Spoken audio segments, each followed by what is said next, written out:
सुरेखास किचनमध्ये तुम्हा सगळ्यांचं स्वागत आहे। हा आला आहे। हा आला आपण पांढरे कपडे अधिक स्वच्छ करण्यासाठी वापरतो, हे सगळ्यांना माहीत आहे। पण ह्याचा अजूनही एक उपयोग आहे, ते मी तुम्हाला दाखवते। मी एका टपात पाणी घेतलंय, आता त्याच्यात अंदाजाने मी आला टाकणार आहे।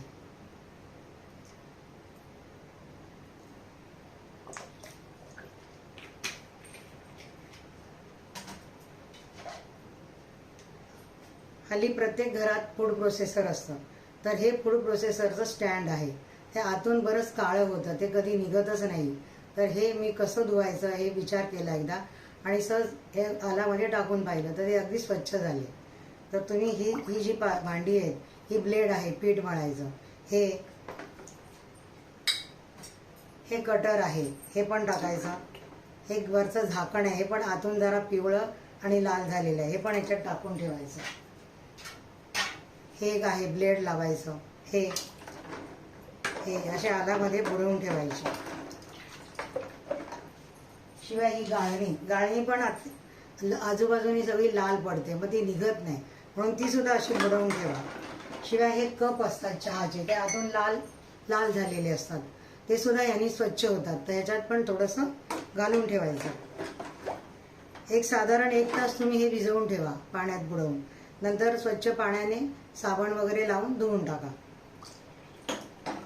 त्या कपात सुद्धा मी थोडंसं पाणी घालून ठेवणार आहे, तर ते आतून हे असे असतात, ते अगदी स्वच्छ होऊन जातात।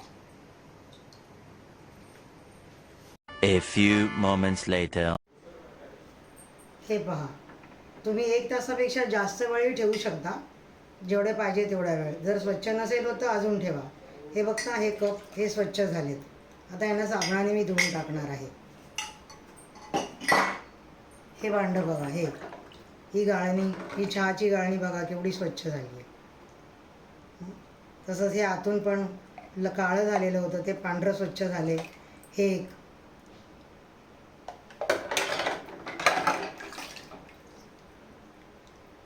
हे पहा,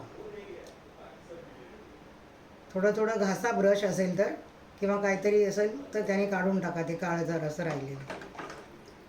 तर अशा प्रकारे आलाचा अजून एक उपयोग आहे। हे तुम्ही घरच्या घरी सगळं कप, गाळणी, अजून काय असं लाल झालेलं भांडं असेल तर आलामध्ये बुडवून ठेवा। 1 तासापेक्षा जास्त ठेवलं तरी चालेल, नंतर स्वच्छ पाण्याने आणि साबणाने धुवून टाका। धन्यवाद।